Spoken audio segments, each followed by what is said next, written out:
कर्म करने में कभी चूक न करना। तुम यदि विद्यार्थी हो, तुम ये चिंता छोड़ो, पास होऊंगा कि फेल होऊंगा, फर्स्ट आऊंगा कि थर्ड होऊंगा। तुम्हारा कर्म है पढ़ना, तुम पढ़ो और पढ़ोगे, याद रखना, पढ़ोगे जरूर पास हो जाओगे, खूब पढ़ोगे जरूर फर्स्ट आओगे, पढ़ते ही रहोगे तो कलेक्टर भी बन जाओगे। पढ़ते ही रहो, बंद ही मत करो। तुम किसान हो, कर्म करते रहो। 2 एकड़ जमीन तुम्हारे पास है, 4 एकड़ दूसरे की जोत लो। 2 एकड़ आपकी है, 4 एकड़ उसकी है। उसकी 4 एकड़ जोता, 2 एकड़ का उसको मिल जाएगा, 2 का तुमको मिल जाएगा। 2 तुम्हारी थी, 2 का और मिल गया, 4 एकड़ का हो गया। अब 2-4 साल के बाद 2 एकड़ खरीद लो तो 4 एकड़ अपने पास हो गई जमीन। धीरे धीरे कर्म करते रहो, सब बढ़ता चला जाएगा। आलस्य मनुष्य का शत्रु है और कर्म करने की कला तुम्हें गरीब नहीं होने देती है। जो गुण है उसका प्रयोग कीजिए। अपने गुणों का प्रयोग करने वाले ही लोग, अपनी योग्यता का सदुपयोग करने वाले लोग इस संसार में बड़ी उपलब्धि को प्राप्त होते हैं। आप कितने कलाकार हो, एक महिला है सब आइटम बनाना जानती लेकिन किचन में जाना नहीं चाहती, तो इसके आइटम जानने से मतलब क्या निकला? ये बैठी रहेगी। मैं हूं, प्रवचन तो खूब करना चाहता हूं, लेकिन किसके मकान में मेरा घर है? भोजराज, क्या नाम? भोजराम साहू है। श्री भोजराम साहू के घर से यहाँ आना ही नहीं चाहता हूँ, प्रवचन खूब कर लेता हूँ। तो तुम्हारे करने से फायदा क्या जब यहाँ आना ही नहीं चाहते हो? ये कला बेकार है। अपनी कला का प्रयोग करने के लिए, अपने कौशल का प्रयोग करने के लिए, अपनी योग्यता का प्रयोग करने के लिए हर मनुष्य को कर्म करने के लिए तैयार रहना चाहिए। आलस्य की चादर उतार कर फेंक दीजिए और कर्म के देवता की पूजा करना शुरू कर दीजिए।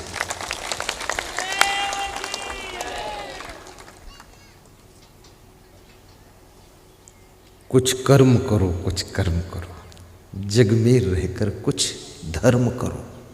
कर्म भी करो, धर्म भी करो। अब ऐसा भी नहीं कि रात दिन बैल की तरह जुटे हैं, सत्संग भी सुनने का मौका नहीं। कितने लोग कहते हैं हमको मरने का मौका नहीं है। अभी लो, जब मरने का मौका ही नहीं है तो ये मरेंगे कैसे? अमर हो गए। यमराज भी आएगा तो कह देंगे मौका नहीं मरने का, टाइम नहीं मेरे पास, मैं नहीं मरूंगा क्योंकि मरने का टाइम नहीं।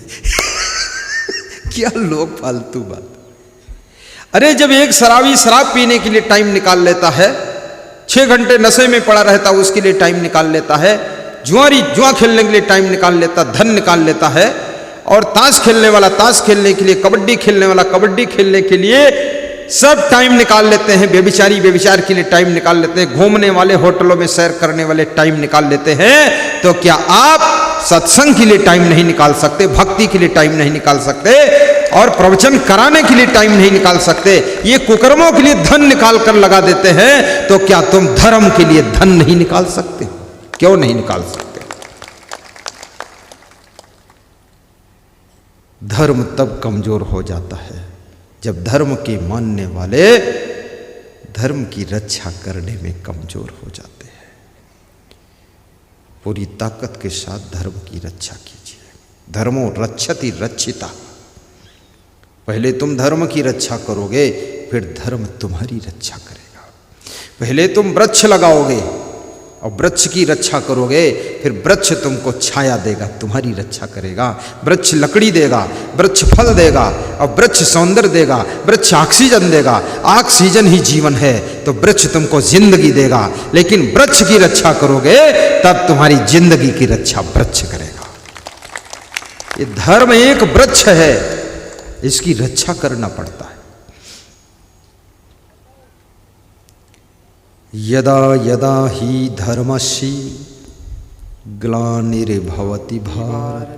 हम साधु बने हैं, ऐसा नहीं काम चोरी के लिए साधु बने कि घर में काम करना पड़ेगा इसलिए घर छोड़कर भाग गए, साधु बन गए और फ्री का खाते रहो गुलगुल भजिया और लपसी। इसके लिए साधु नहीं बना हूँ। मैं साधु बना हूँ धर्म की रक्षा के लिए, साधु बना हूँ तुम्हारे संस्कारों की रक्षा के लिए, साधु बना हूँ पूरे विश्व को संस्कार देने के लिए, और साधु बना हूँ खुद को सही रास्ते पर चलाने के लिए, और साधु इसीलिए बना हूँ कि जन जन को जिंदगी जीने की कला सिखाने के लिए।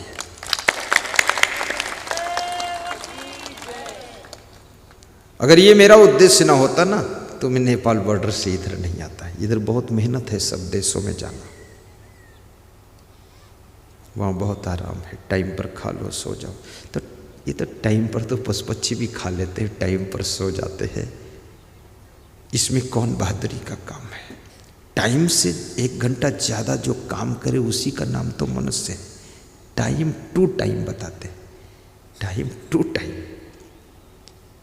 कभी ट्रेन लेट हो गई तो टाइम टू टाइम कहाँ होगा, एरोप्लेन लेट हो गया टाइम टू टाइम।